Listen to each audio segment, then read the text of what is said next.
हाथी घोड़ा पाल की जय कन्हैया लाल की, गोकुल में आनंद भयो जय कन्हैया लाल की। हरे कृष्णा, राधे राधे। आप सभी को जन्माष्टमी की बहुत बहुत शुभकामनाएं। आज है कृष्ण जन्माष्टमी, भगवान का प्राकट्य दिवस। आप सभी को बहुत बहुत शुभकामनाएं। जन्माष्टमी पर लड्डू गोपाल जी की सुबह की सरल पूजा विधि आप लोगों के साथ शेयर की। और अब आगे शाम जब हम पूजा करते हैं, शाम के समय संध्या पूजन करते हैं, उसके बाद रात के 12 बजे जब भगवान का जन्म होता है उस 12 बजे तक हम पूजा किस प्रकार से करेंगे, लड्डू गोपाल जी की सेवा हम किस प्रकार से करेंगे, उनका जन्म हम कैसे करवाएंगे, ये सब आपके साथ इसी वीडियो में शेयर कर रही हूँ। वीडियो को पूरा ज़रूर देखना और अगर वीडियो पसंद आए तो प्लीज़ वीडियो को लाइक ज़रूर कर देना। तो उसके बाद हम शाम की पूजा अर्चना वंदना कर लेंगे। शाम को दिया तो हमारा अखंड दीपक प्रज्वलित होता रहेगा। उसके बाद धूप बत्ती जो भी हम पूजा आरती वंदना करते हैं वो कर लेंगे। लड्डू गोपाल जी को अच्छे से खिला पिला लेंगे, भगवान को भोग लगा लेंगे और उन्हें जल भी पिला लेंगे। उनकी अच्छे से सेवा करके और उनका हम जन्म कराने को उनको हमने किसी टोकरी में रख लेना है। दिन भर भगवान की जन्माष्टमी पे जो भी सेवाएं होती हैं वो सेवाएं हमने कर दी। सुबह की पूजा लड्डू गोपाल जी की कैसे करें ये सब मैंने आप लोगों के साथ वीडियो में शेयर कर रखी है।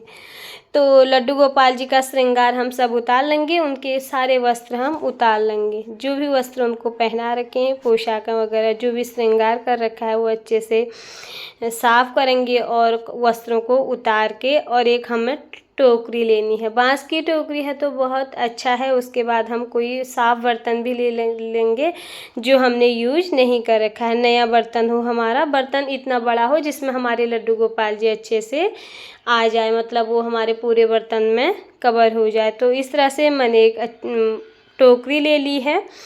उसके अंदर फूलों का आसन दिया, भगवान जी को नीचे से फूल बिछा लिए हैं और फूलों के सेज में भगवान जी को मैंने यहाँ पर शयन करा दिया है। इस प्रकार से ठीक ये प्रक्रिया हमें शाम की पूजा करने के बाद 7 साढ़े 7 बजे ये प्रक्रिया करनी है और भगवान को इस तरह से फूलों के आसन पे शयन कराने को रख देना है। इसे कहते हैं भगवान का जन्म करवाना।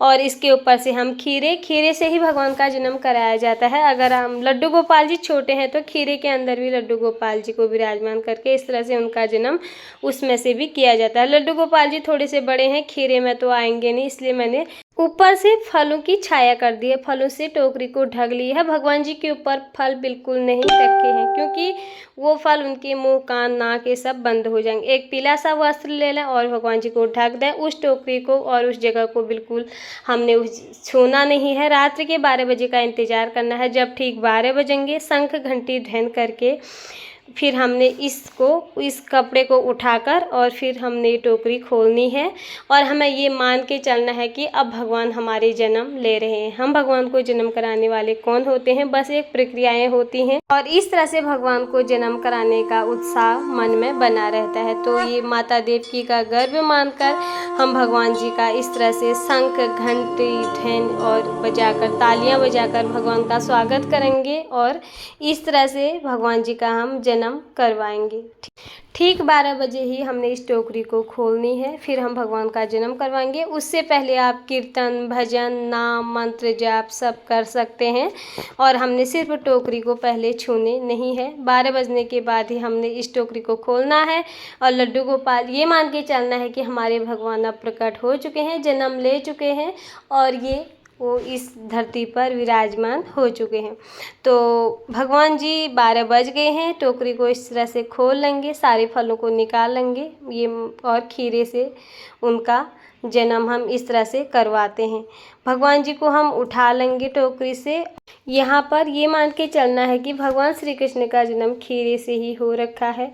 जिस तरह से एक माँ को बच्चे से नाल छेदन या नाल भेदन की प्रक्रिया से अलग किया जाता है, उसी तरह से हम खीरे से भगवान जी की नाली छेदन की प्रक्रिया शुरू करेंगे। जो खीरे का डंठल भाग होता है उसको हमको एक सिक्के की सहायता से कट करके अलग कर देना होता है और जिसमें डंठल होता है और एक तना भी आया रहता है, उस भाग को ही हमें अलग करना है। और जो ये भाग है इसको कहीं फेंकना नहीं बल्कि गमले के किसी मिट्टी में हमने इसको दबा लेना है। अब जो ये खीरा है इसे हम पहले काट कर भगवान जी को भोग लगाएंगे। उसके बाद सारे घर में प्रसाद के रूप में हम इसे बांट लेंगे। भगवान जी जन्म ले चुके हैं, उनकी नाल छेदन की प्रक्रिया भी पूरी हो चुकी है। अब हम यहाँ पर भगवान जी का अच्छे से अभिषेक करवाएंगे। जिस तरह से हम लड्डू गोपाल जी का अभिषेक कराते हैं, सुबह हमने जिस तरह अभिषेक कराया उसी तरह ठीक रात्रि के 12 बजे भी अभिषेक कराएंगे। पहले शुद्ध गंगा जल से अभिषेक कराएंगे, उसके बाद पंचामृत से अभिषेक कराएंगे। दूध, दही, घी, शक्कर और शहद 5 चीज़ों को मिलाकर पंचामृत बनाएंगे। भगवान जी का अच्छे से अभिषेक कराएंगे। जन्माष्टमी पर हमें पंचामृत से भगवान जी का अभिषेक जरूर कराना चाहिए। अगर आपने सुबह नहीं करवाया तो ठीक रात के 12 बजे या जब भी आप रात में पूजा करते हैं 9 बजे 10 बजे, तब आप इस तरह से अभिषेक जरूर कराएं। अगर आपके घर पे लड्डू गोपाल जी हैं तो पहले नियम तो यही है कि जन्माष्टमी की पूजा रात्रि के 12 बजे ही होती है और मैं ये पूजा ठीक 12 बजे ही करती हूँ। और इस तरह से ठीक 12 बजे लड्डू गोपाल जी का अभिषेक करवाएंगे। पहले शुद्ध जल से करवाएंगे, उसके बाद पंचामृत से कराएंगे, फिर हम बाद में शुद्ध जल से भगवान जी का अभिषेक करवाएंगे। बच्चे ने जन्म ले लिया है, जिस प्रकार से एक सॉफ्ट कपड़े से हम अपने बच्चे कोई नया जन्म लेता है उसका अंग पोषण होता है, उसी तरह से अंग पोषण करेंगे नए कपड़े से और साफ कपड़े से और फिर उनकी इत्र सेवा देंगे। इत्र सेवा, भगवान जी की मालिश, इस तरह से अंग पोषण के बाद अच्छे से उनको लिटा कर, क्योंकि हमें ये भाव बनाना है कि लड्डू गोपाल जी अभी जन्म ले चुके हैं और उनका हम इत्र सेवा यानी कि मालिश कर रहे हैं। उसके बाद भगवान जी को एक अच्छे से नई पोशाक पहनाएंगे और उनका श्रृंगार करेंगे। जन्माष्टमी पर नई पोशाक ही उनको पहनाई जाती है और जितना हो सके उनका श्रृंगार कर दिया। तुलसी मंजरी उनको समर्पित कर दी। जो भी पुष्प आपके पास है उन्हें समर्पित कर देने हैं और उन्हें फिर हमने भोग लगा लेना है। गौ माता को वहीं पर विराजमान कर दें। उसके बाद अगर आपने भगवान जी के लिए 56 भोग जो भी भोग बनाए हैं वो भोग लगा सकते हैं। सबसे पहला भोग भगवान जी को शहद का लगाएं। किसी बच्चे का जब जन्म होता है तो उन्हें शहद चखाया या चटाया जाता है। सबसे पहले भगवान जी के मुंह पर आप शहद लगाएं। उसके बाद सबसे प्रिय भोग उनका माखन मिश्री का लगाएं। माखन उसमें रखते हैं तो उसमें थोड़ी सी मिश्री भी ज़रूर रखें और उसके ऊपर तुलसी पत्र तो हमें ज़रूरी रखना है, जिसके बिना भगवान जी का प्रसाद ही अधूरा माना गया है। फिर हमने पंचामृत बना है, उसका भी भोग लगाया जाता है।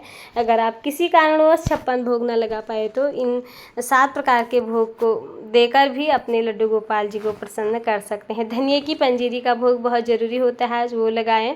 और मेवा पाक, जो पंच मेवा बनाकर हम मेवा पाक बनाते हैं, उसका भोग लगाएं।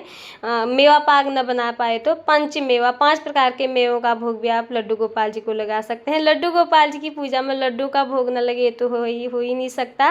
तो जो भी लड्डू आपने घर पे बना रखे हैं मार्केट से लाकर भी लड्डू गोपाल जी को भोग लगा सकते हैं। उसके बाद खीरे का भोग ज़रूरी होता है और फिर उसके बाद आप कोई भी ऋतु फलों का भोग लगा सकते हैं। और जो भी भोजन आपने बना रखा है शुद्ध सात्विक भोजन लड्डू गोपाल जी को भोग लगाएं।